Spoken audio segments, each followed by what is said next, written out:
Okay, so hi guys, welcome back to today's video. We are on my bed for this video. I'm just gonna point you there so I can lean back because this story time is a little bit different. I've been and ahhing about whether or not to share this video, um, but I'm gonna share it because I just don't give a fuck. This thing can literally go to hell. Actually, it's already there, so it can stay in hell. It can go away. It's not coming towards me. Um, I did upload a video last week, deleted the video because I literally was in the having an autistic shutdown, which I don't think I've really explained really. It's like it literally feels like depression, but everything is worse. And I literally last Saturday went through a literal, and I'm not joking here, psychosis episode. It felt like psychosis. It literally felt like my emotions were trying to come back. They couldn't come back because they were all trying to come back at once. It was hell. I wanted to die. It wasn't good. So I literally put my Ludovici and Audi on in my headphones and I fucking closed my eyes and I went into the deepest hypnosis. Hypnosis is hypnotherapy if you didn't know. Um Trance, because I meditated for like a good 45-50 minutes and I just allowed myself to deal with the loads of shit that I've suppressed for so long. And I woke up and I felt fucking great. So I did it again on the Sunday, went into an even deeper trance, if you can even think of that. And I was in there for 50 minutes. So clearly I just needed to ground myself, and here I am today. I quite like this angle, you know. It's kind of cute. I'm holding the mic today because I can't be asked. I don't have it in me to care. I just don't. Um, so grab a cup of tea, grab a drink. I don't know what you want to drink. Wine, beer, I don't know. I've got my whole milk, which I love. Some ASMR. And this story time, I have shared it once before, but that's one I deleted all my YouTube videos, so it doesn't exist anymore. But I've had more things happen. So back in 2019, I shared living in a haunted house. I've come to the realization that it's not a haunted house that I live in. I have a mimic. I know. So if you don't know what a mimic is, it's basically a demon. I don't want to say the word out loud. No, thank you. I'm covered in angels and white light. Fuck off, imposter. That's me shouting it because, and at the time I thought I'd seen my dead nanny. Turns out it wasn't my nanny because it didn't have the same characteristics. I think that's the word I'm looking for. As my nanny. And this all started in one house. I've moved out of that house since, and I lived in a flat, another house, and now my grandparents' house where I live at the moment. And the same shit is happening here. So it's all stems from one place basically. So I thought I would discuss that with you. And if you find that boring, well guess what? Fuck off. This video's not for you. I think I'm gonna turn my thingy light down a little bit because it's a little bit too bright for my eyes. I'm literally squinting. And I haven't put makeup on. This video is a no makeup video. I just can't be asked. It's what time is it? It's 8:15. No, thank you. I ain't got nowhere to go. No, no, thank you. So yeah, I'm just gonna quickly change the setting. I think I'm gonna go for a warm setting for the ring light, and then I will be back to discuss um the hauntings of what has been happening to me for the last, I want to say, almost 10 years. That's how long it's been happening. It's awful. And you can't really see it. I might take my phone off the thing and do a little video, but I've been scratched recently. I did not scratch myself. I was asleep. And there's three.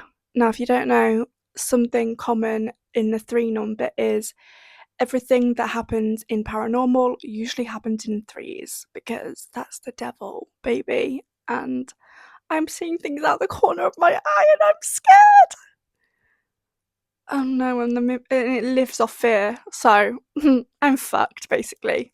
But yeah, so I've just changed it. So this happened in a house that I moved into when I was still living at home with my mum and her ex partner, John. John, I haven't even done a story on the shit that he did to me yet, but he molested me from the ages of 9 till 15. I guess it really stopped when I turned 16 when I got a boyfriend because he wouldn't dare, he wouldn't do anything like that. But I was groomed as a child. If you didn't know, get to know. And I was going through, we lived in this house on, I'm not going to tell you where the house is, but it was in where I live. In this, well, I don't live in Lincoln itself. I live in a village outside of Lincoln. So fuck it. I'm just telling you where the address, not the actual address, but the road I lived on, which was Highcombe Road, which is in Lincoln. It is on the Lincoln side. So there's the Lincoln side and the North Highcombe side. I lived on the Lincoln side. We moved into there from another street. Um, and everything was going great at this house. We moved in. My bedroom was at the very back of the house. So how I can describe this house was it was a Victorian kind of style house. So the door, like get into the house, was on the side, if that makes sense. So like imagine this is the house. The door was here. The big bay window was here. Here was the upstairs area, like the stairs. Here was the little hallway, and then this area here was the dining room, kitchen, little hallway, and then laundry room and bathroom. And that's my thingy machine. It makes the room smell nicer. Sorry. So if you went up the stairs, there would be my mum's bedroom, and then if you went up the other stair, there was the bathroom, spare bedroom, and then there was like a long hallway, and then it was my bedroom. So I moved in there, I think in like 2014, I think. It had to be 2014. I think it was then. And for the first like couple of months, everything was fine. It wasn't fine. I was getting abused all day, every day, but that's another story time. If you like this video, I'll share the story of how I was groomed as a child and how it fucked up my literal, like, sense of safety when I'm around men. Um, it's all good though, because I kind of found someone who I do feel safe around at the moment. Not my boyfriend, just want to point that out. And this house, I think I'd been living in it for like a year at this point, and I don't know why, but one night at night time, I literally looked outside the window. I'll tell you why it was, because I used to smoke as a child, okay? I hold my hands up and I say it, like I used to smoke as a child, and if ever I found nicotine, I was smoking that shit. Like I have a vape now, like I literally I love nicotine.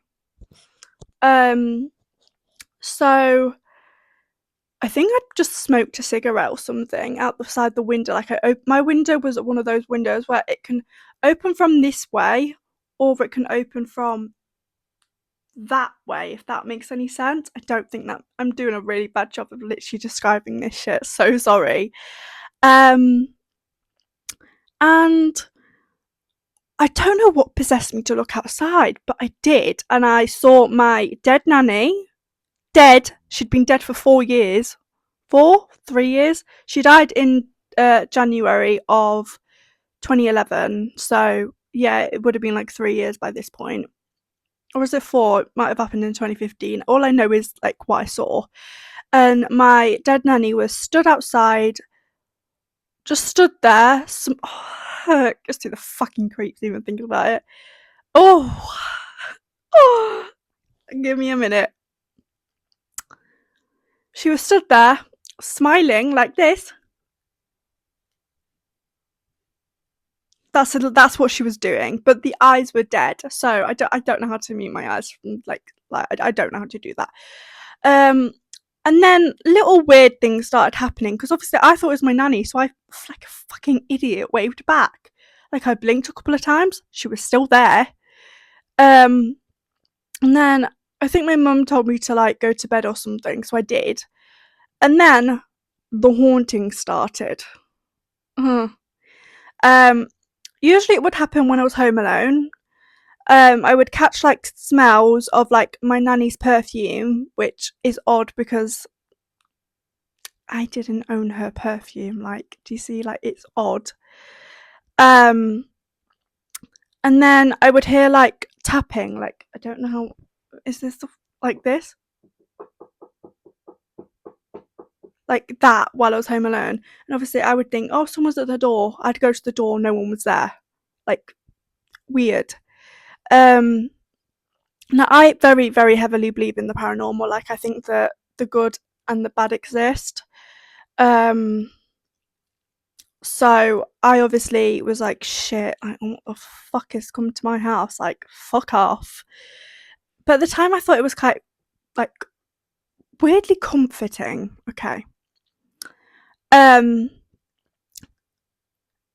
I'm literally trying to remember all the details. Like, it's literally happened in like loads of different houses. Like, I remember everything. So that would be happening. And then nothing really, it was just like strange noises or like people, like footsteps, but no one was home, which is creepy on it in its own. But then I moved out of that flat in 2019. It was in January because we were supposed to move to Tenerife because good old John, the alcoholic, might as well have, he was an alcoholic. My mum is also an alcoholic, but my mother has been sober for like 10 years now, so there's that. Bought a bar in Tenerife, and then the plan was to move over there, but no. So in the flat we moved to, it was his flat, and I've always hated living there. I think it's because I've always lived in homes like upstairs, downstairs. It felt weird. Like Christmas never felt like Christmas because it didn't feel like Christmas. I can't really explain it. Maybe I'm a snob. I don't really care. Um, and so he left in the January. Nothing really happened from January to like that's the biggest lie. Um, Things did happen regarding my like relationship. Like that's when I got into a relationship with my ex-boyfriend Luke. Um, and that relationship was toxic, very, very toxic. He I'm not gonna like come and shit like on him, but he was not a very nice man, put it that way. Don't know if he's changed, but he wasn't a very nice man. He was literally, in no nicer terms, John, but without the sex. Oh, I can't even say that because the man fucking raped me. So, oh, he was John, but in different like uniform, if that makes sense. And so nothing really happened for like the first 3 years of living there. I think we lived there 3 years. We moved out in 2020, so yeah. No. Huh? Well, then it can't have been 2019. No, we moved in there in 2018 because I was doing my GCSEs. So yeah, it'd be 2018. So things started happening in 2019. I'm getting my fucking memory locked. I've literally dissociated half of my life. Like, I don't remember bits and pieces. So you're going to have to bear with. And so we lived next to a care home on Newark Road. Not going to say where I lived, but it was a flat next to a care home. So I thought, oh, like maybe someone's passed, maybe their like spirit is literally residing in this house, like whatever. But I always found it weird that things just kept following me. Like the lights would turn on and off. There'd be like tapping. There would be footsteps, and I always thought, oh, that's just weird. Maybe it's a coincidence that I keep moving to haunted places. Until this is where it gets good. I move into another house with my mum's partner. Uh, we're gonna call him, because I'm not using his real name,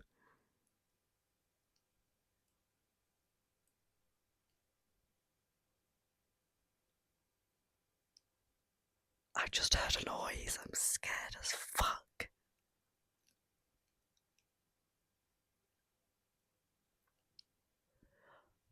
Oh, I've just heard a noise and I'm home alone.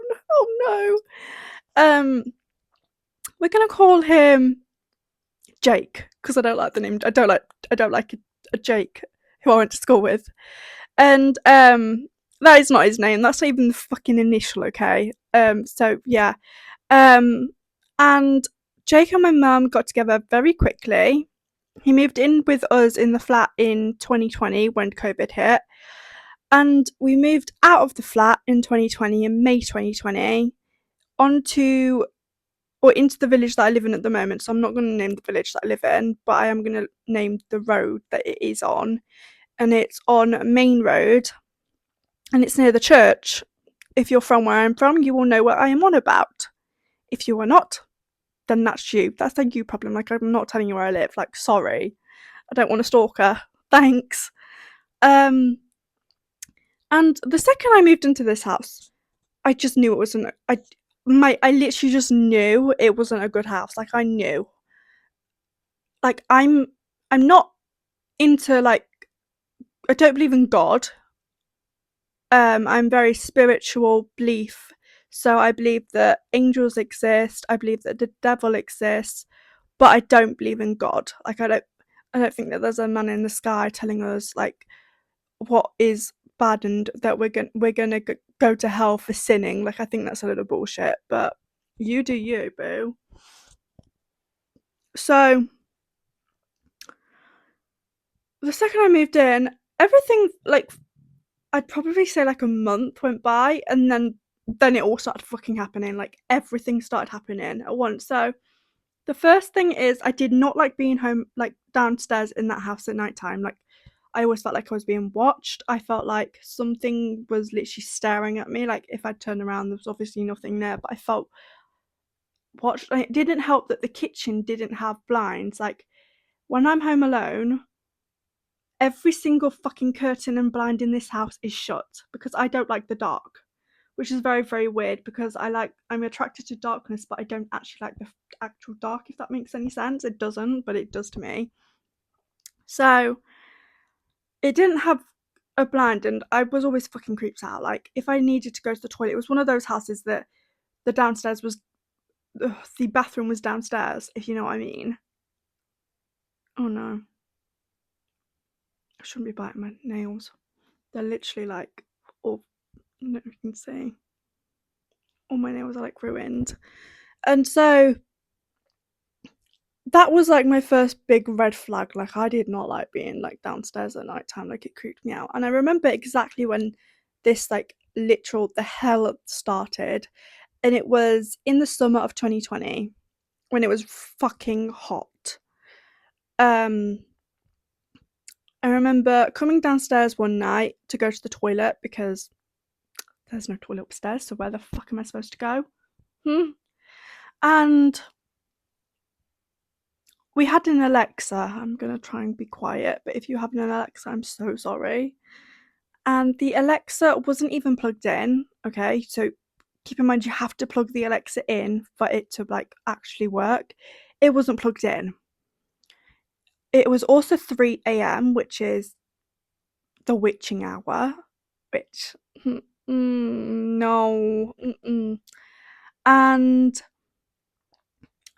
I'd literally just come out of the toilet. I think I was grabbing ice packs because when it's summer, I put ice packs on my pillows so that it keeps them cooler. If you didn't know that, you can use that as you will, but I use ice packs to keep myself cool because as an autistic woman, I fucking hate hot weather. Hate it. It's just something that I can't tolerate. So, yeah. And so I think I'd just gone into the freezer because we had one of those chest freezers where you lift it up and then like there's shit in there, if that makes sense. And all of a sudden I literally just hear like this creepy as fuck like radio channel like start playing, and it was speaking to something, but it wasn't me because I hadn't fucking played it. And my Mum and Jake were upstairs asleep, so it couldn't have been them. And so I can't even describe the music. Just think of the creepiest music you can think of. Like, like the what's it called? Like the Daisy song. I can't really describe it.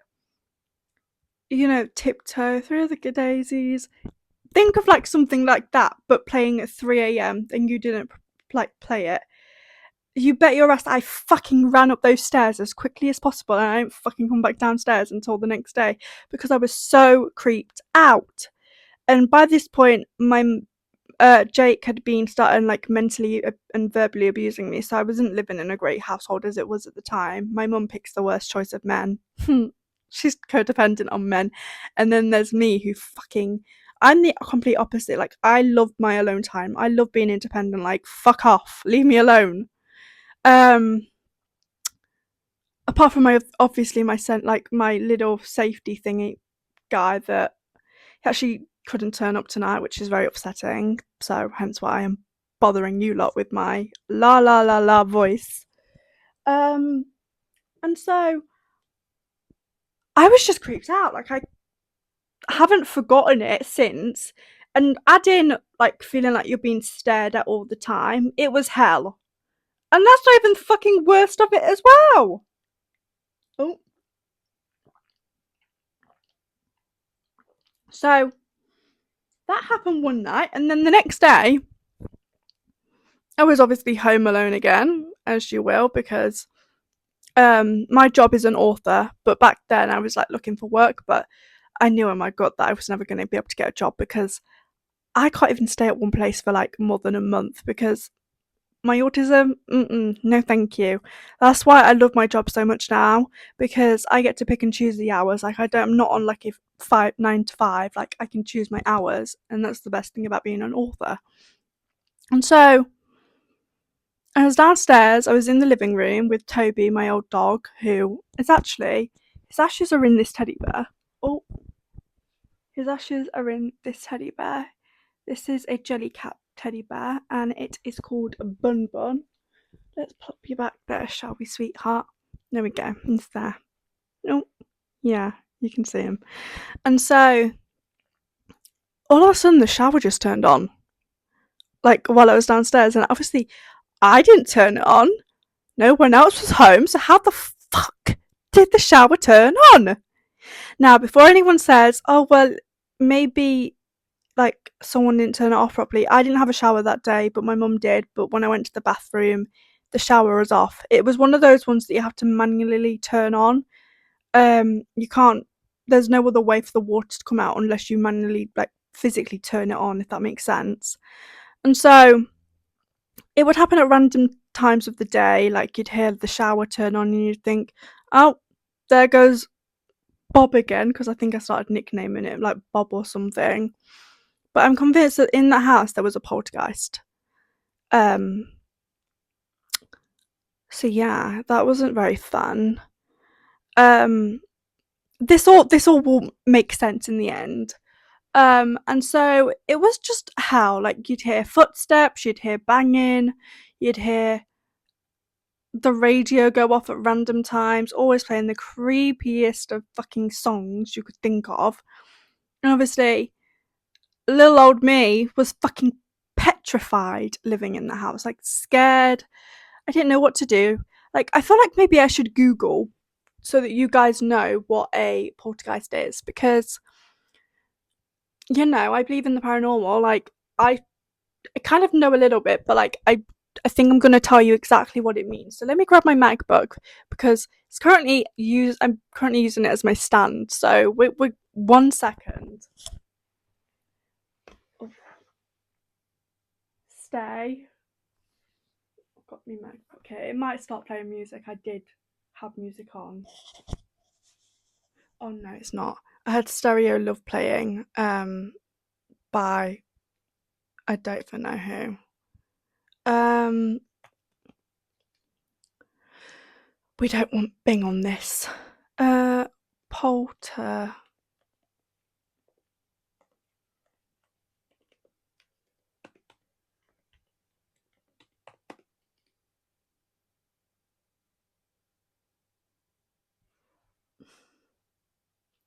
Okay, so a poltergeist is a ghost or other supernatural being supposedly responsible for physical disturbances such as making loud noises and throwing sorry, and throwing objects about. And if anyone wants to know what the difference is of poltergeists and ghosts, ghosts are generally spirits of the deceased appearing as apparitions in specific locations, while poltergeists, which is German for noisy ghost, are often non-human, invisible energies that violently move objects, make loud noises, and target specific individuals, aka me. Okay. Um, and I'll tell you quickly.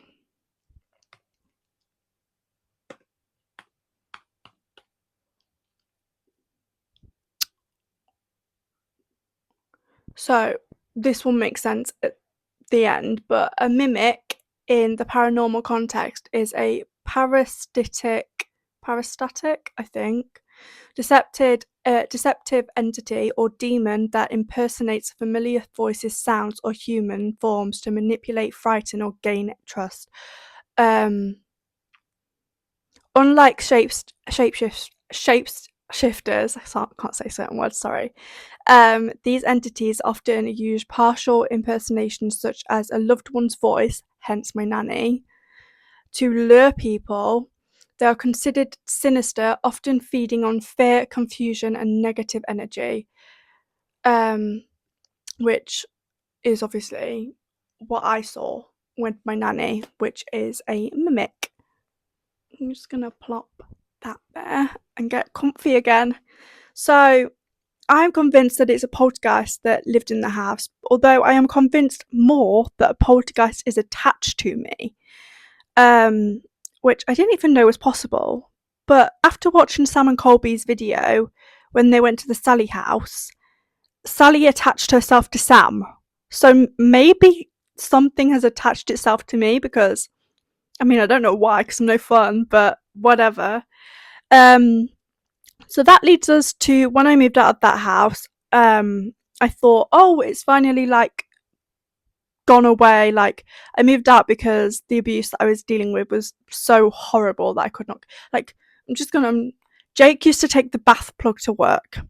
Okay, so I couldn't have a bath. I mean, Lucy now would have probably just ordered a fucking bath plug on Amazon, but Lucy then didn't really think about that.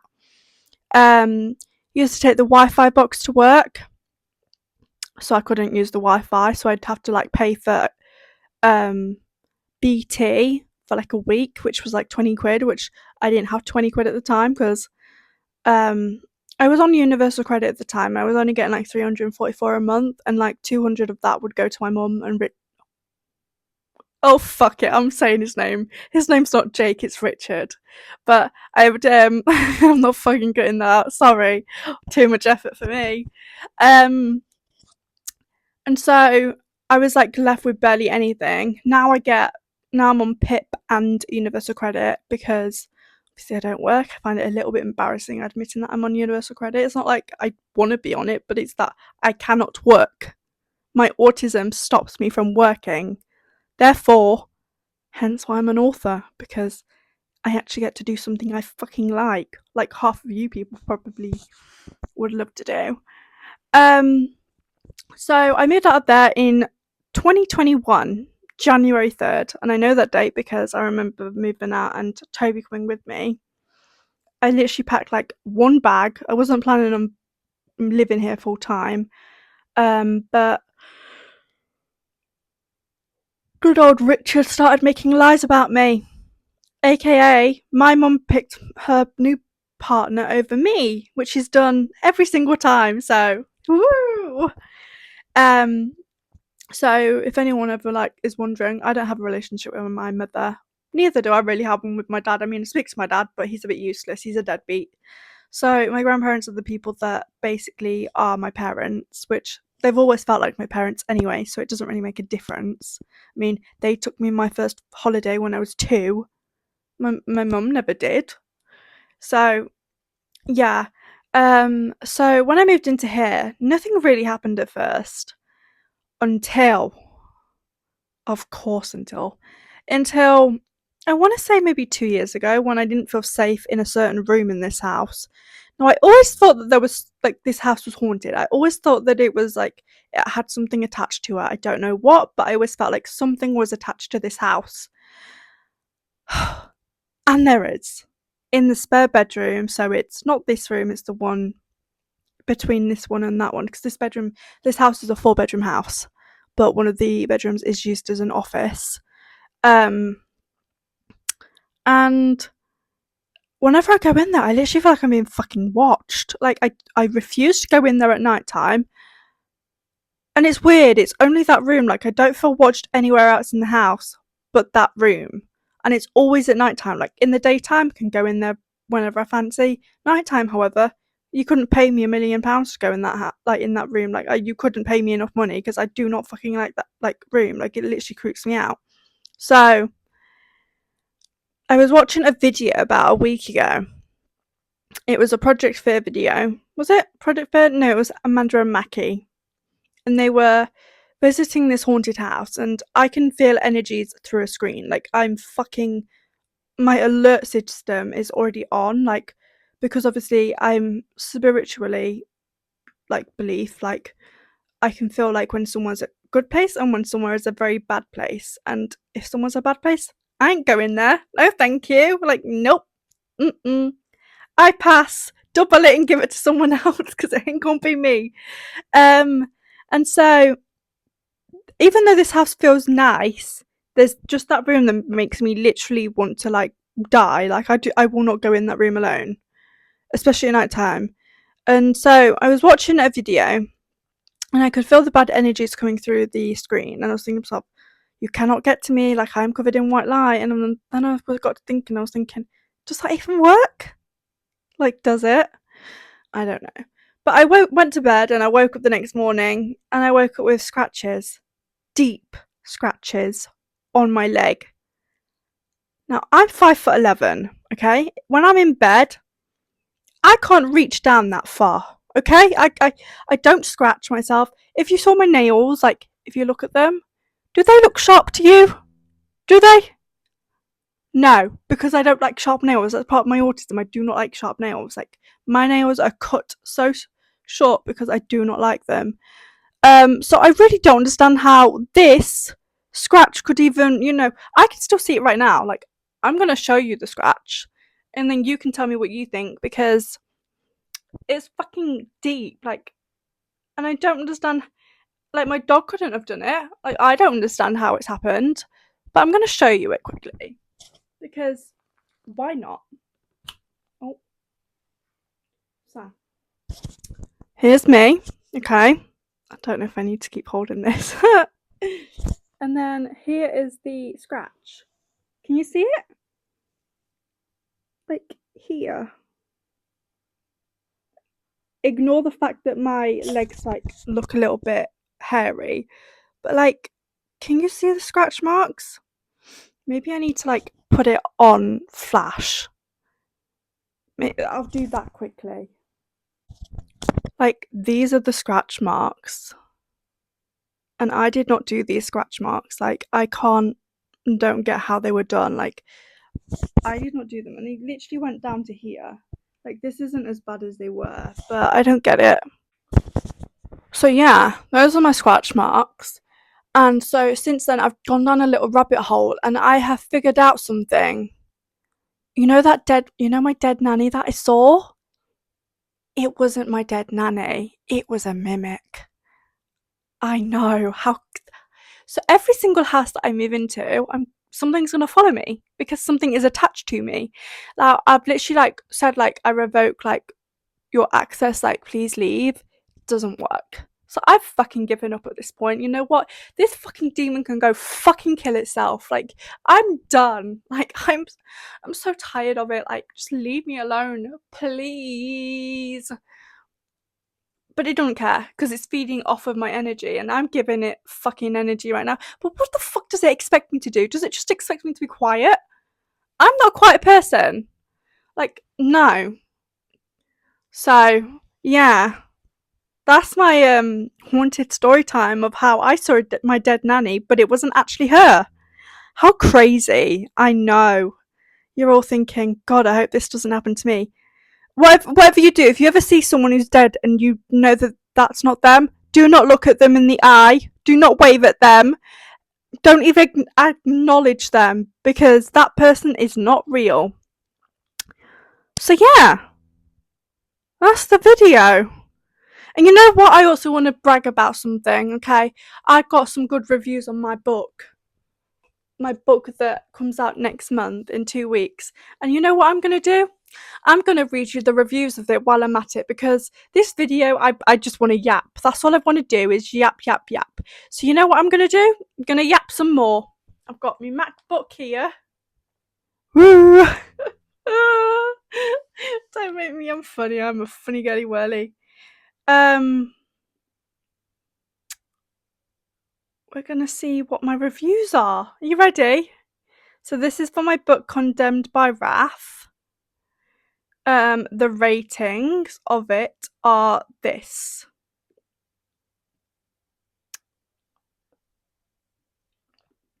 I'm going to read. This one's a 4-star rating, okay? Are you ready? Lucy Hagley's writing in Condemned by Wrath immediately pulls you into a dark, addictive world filled with tension, secrets, and morally grey characters from the opening pages. The atmosphere is thick with intrigue and unease, and Hagley does a great job of establishing both tone and stakes early on. What stood out most to me is her ability to create intense character dynamics. The push and pull between Willa and Rither is sharp, emotionally charged, and clearly designed to keep readers hooked for the long haul. Their dialogue feels natural and cutting, and the chemistry and conflict between them gives the story real momentum. I thought that this was dying then. Sorry. Oh, can you tell I've been talking too long? This video's probably going to be like 40 minutes long. Whoops.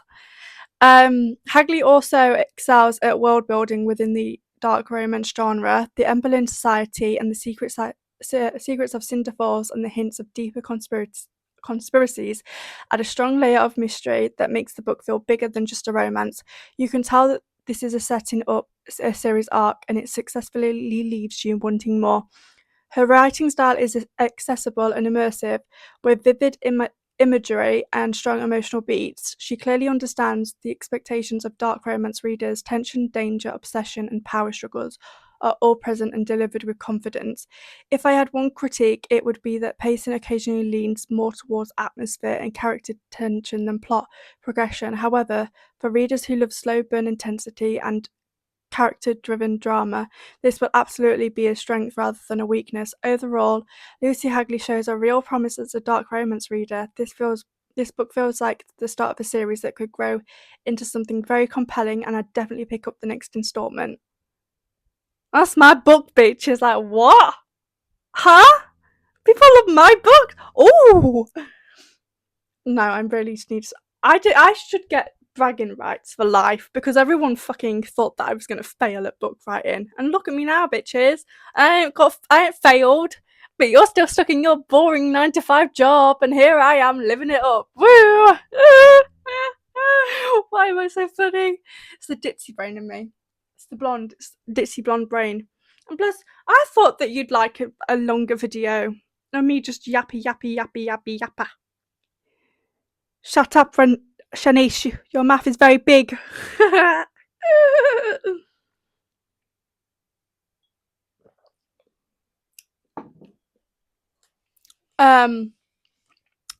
Should we go? We'll do another. We'll do it one more, and then I'll drop it. Okay.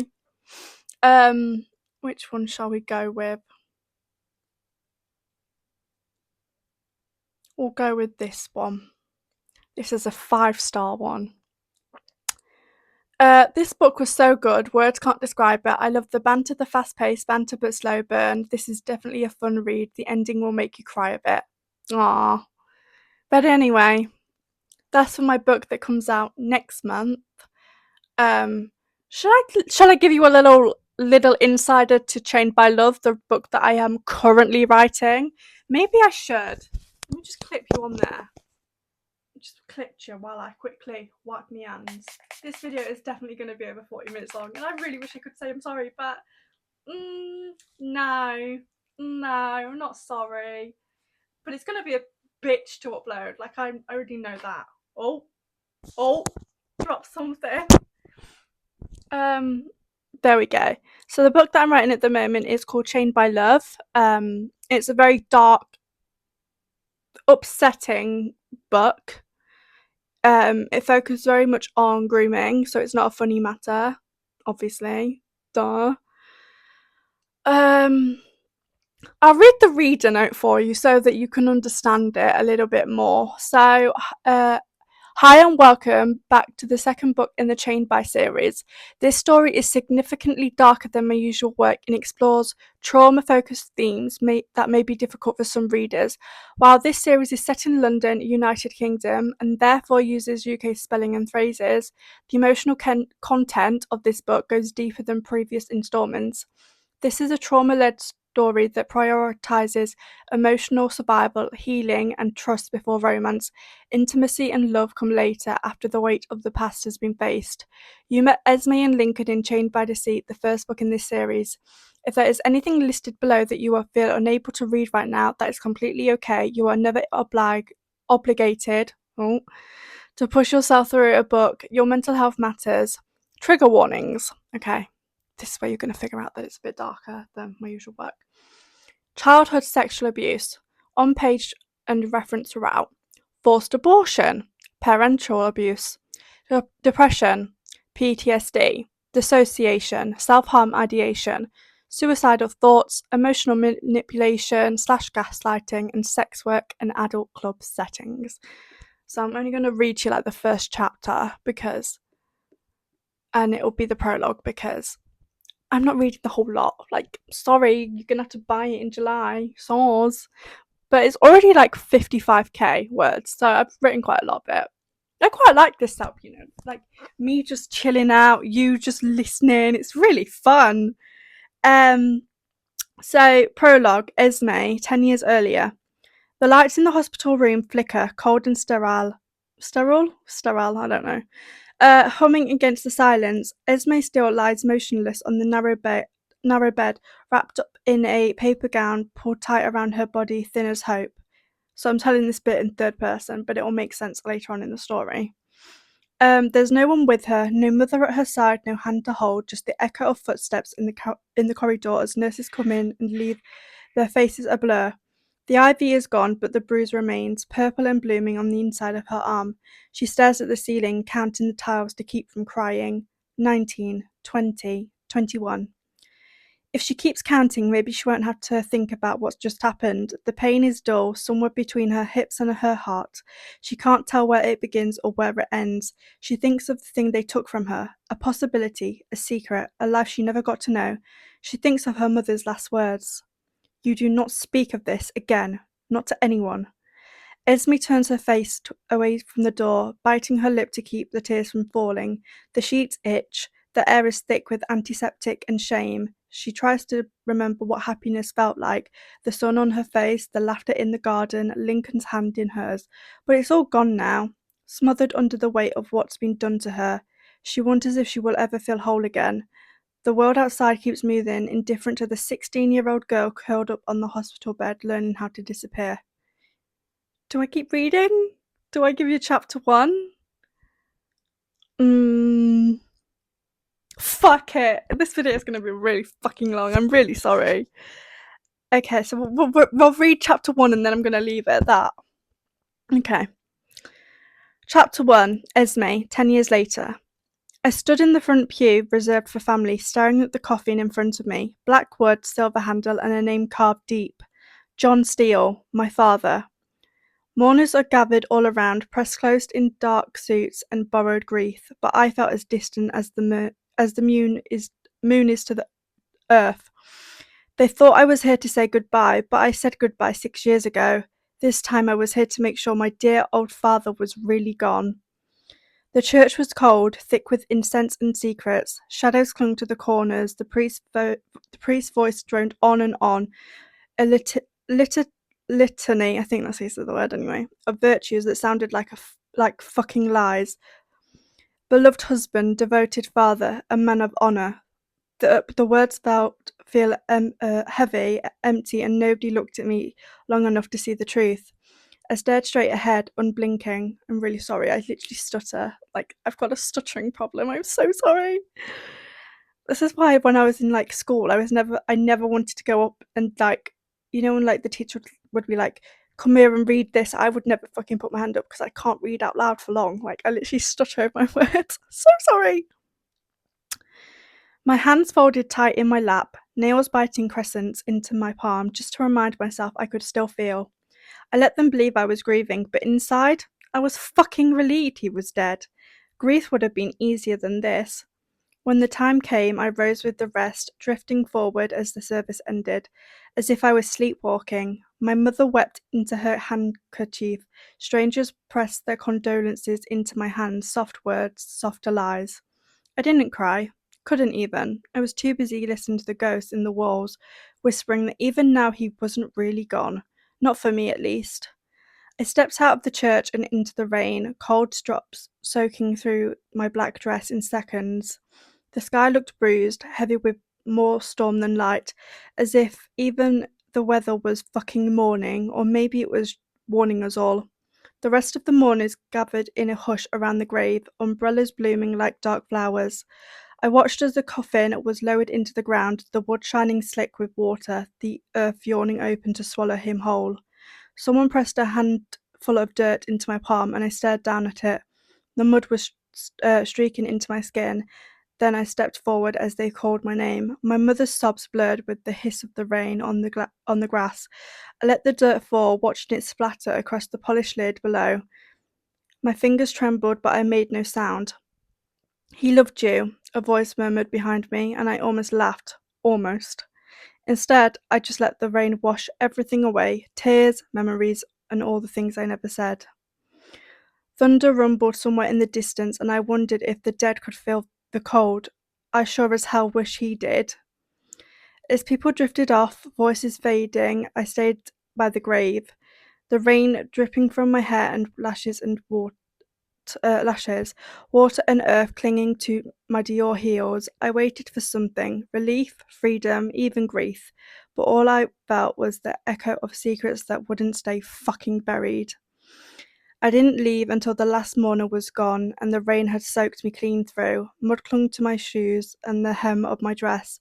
My hair stuck to my cheeks, plastered by the cold.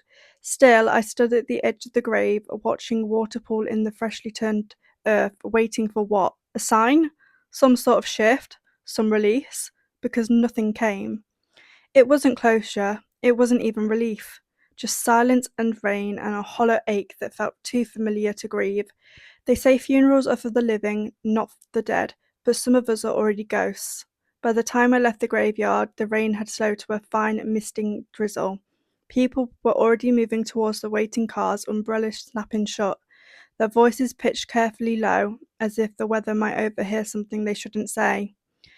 There would be a wake, of course. My mother would expect me to be there, standing beside her, accepting a parade of sympathy from people who barely knew us, but knew exactly who we were. Black velvet watched itself even in mourning. I slipped into the black car, water dripping from my hair onto the seat, and let the world blur past the window. Every street felt foreign, every memory sharper, somehow against the grey. And that's all you're getting from me for this book. But you cannot tell me I'm not a good writer, even though I'm a very shit speaker. Like, I could not fucking film a audiobook to save my life. But I feel like this video is basically done, so I'm gonna leave because this video has got to be like over 50 minutes long, and that's gonna take a long ass time to fucking download. So yeah, I'm gonna leave you, and I'm gonna love you. And this is the video how I have a mimic following me from house to house, and some good old a good old book added into it. But yeah, I'm off. If you don't like this video, fuck off. I don't care. Like, go away. I don't care. Anyways, bye!